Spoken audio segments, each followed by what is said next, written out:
네, 신문으로 살펴보는 한 주간의 한인사회 소식입니다. 먼저 중앙일보부터 살펴보겠습니다. 차기 연방정부 교육장관으로 거론되고 있는 미셸리 전 워싱턴 DC 교육감이 도널드 트럼프 대통령 당선인과 면담을 가져 장관직 확정 여부에 관심이 모아지고 있습니다. 미셸리는 19일 뉴저지주에 있는 트럼프 내셔널 골프클럽에서 트럼프와 만나 교육장관 내정과 관련된 면담을 한 것으로 알려졌으나 구체적인 대화 내용은 공개되지 않았습니다. 트럼프는 기자들의 질문에 이 전 교육감은 매우 능력 있는 인물이라고 밝혔습니다. 하지만 이번 면담이 교육장관 확정으로 이어질지는 미지수입니다. 이날 트럼프는 이 씨 외에도 미시간 지역 교육활동과 베시 데보스를 만났기 때문입니다. 이에 따라 미셸리와 데보스 두 사람으로 교육장관 후보는 압축된 상태입니다. 폭스뉴스는 미셸리와 트럼프 당선인이 일부 교육 정책에 같은 의견을 갖고 있다며 학생들에게 공립교와 사립교 등을 선택할 수 있도록 하는 스쿨 초이스 프로그램과 차터스쿨, 무능교사 퇴출 정책 등에서 뜻을 같이 한다고 설명했습니다. 뉴욕시 교통요금이 또다시 인상될 전망입니다. MTA는 내년 3월부터 버스와 전철 등의 요금과 다리 터널 통행료를 인상하는 계획을 16일 이사회에 제출했습니다. 이번 계획안에는 플랜 A와 플랜 B가 있습니다. 플랜 A는 대중교통 기본요금을 $2 75센트로 유지하되 $5 50센트 구입 시 주어지던 11%의 보너스를 5%로 축소하는 겁니다. 한편 플랜 B는 기본요금을 $3로 인상하는 대신 보너스를 $6 구입 시 16%로 올리는 것입니다. 두 플랜 모두 30일권을 $121로, 7일 정기권을 $32로 인상하는 안을 포함하고 있습니다. 이 밖에도 MTA가 관리하는 다리와 터널의 통행료 인상도 추진됩니다. 현재 $5 54센트에서 $5 76센트로 오릅니다. 현금으로 통행료를 납부할 경우에도 50센트 오른 $8 50센트를 내야 합니다. 이러한 MTA 요금 인상안은 내년 3월 19일부터 시행됩니다. 뉴욕주 정부가 불법 체류자를 포함한 모든 이민자를 대상으로 법률 지원 프로그램을 운영합니다. 앤드류 쿠오모 주지사는 20일 법률 지원 기금 설립 계획을 발표하고 법률 상담은 물론 변론 서비스까지 제공될 것이라고 말했습니다.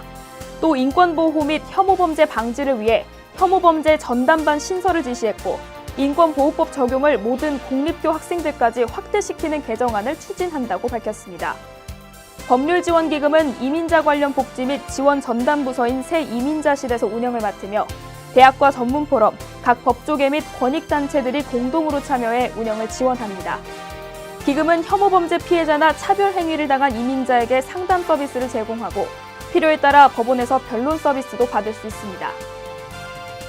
다음은 한국일보로 넘어가 보겠습니다. 도널드 트럼프 미국 대통령 당선인은 지난 18일 최측근인 제프 세션스 상원의원을 초대 법무장관, 마이클 플린은 백악관 국가안보보좌관, 마이크 폼페오 하원의원을 중앙정보국 국장에 각각 발탁하며 국내외 안보를 담당하는 핵심 요직 3명으로 공식 발표했습니다. 이들 3인은 공화당 내에서도 대표적인 매파 트리오로 이번 인선은 불법 이민자 추방과 특정 국가 출신 입국 제한 등 강경한 테러 및 불법 이민 대책 시행을 예고하는 것으로 풀이됩니다. 정치가에서는 이번 인선을 보고 트럼프가 대선 캠페인에서 내세운 강경 어젠다를 충실히 이행하겠다는 의지가 드러났다며 타협을 모르는 3명의 국가안보주의자들의 발탁은 트럼프 행정부가 오바마 행정부와는 달리 국가안보를 더욱 보수적으로 담당할 것임을 의미한다고 분석했습니다. 올해 뉴욕시 아시안 학생들의 SAT 성적이 인종 중 가장 우수한 것으로 나타났습니다. 뉴욕시 교육청이 18일 칼리지 보드의 2016년도 SAT 성적 연례보고서를 토대로 시내 공립고교의 올해 졸업생 성적을 집계한 자료를 보면 아시안 학생의 SAT 평균 점수는 1,536점으로 백인 학생의 평균 점수인 1,529점을 제쳤습니다. 뉴욕시 공립학교 전체로는 전년 대비 4점이 하락한 1,372점을 기록했습니다. 전체 성적을 과목별로 살펴보면 영어는 446점, 수학은 440점, 작문은 486점을 기록해 지난해보다 수학은 4점, 작문은 2점 하락했으며 영어 성적은 동일했습니다. 세계적으로 가장 권위 있는 장학 프로그램의 하나로 꼽히는 로즈 장학생에 하버드 대학에 재학 중인 한인 여대생이 선발됐습니다. 로즈 장학재단이 지난 20일 발표한 장학생 가운데 하버드 대학 4학년생인 낸시 고가 한인으로는 유일하게 포함된 것입니다. 뉴욕 브루클린에 거주하는 고 씨는 하버드대에서 역사를 전공하고 있으며 한국어뿐만 아니라 히브리어, 아랍어 등 6개 국어를 구사하는 재원입니다. 네, 지금까지 신문으로 살펴본 한 주간의 한인사회 소식이었습니다.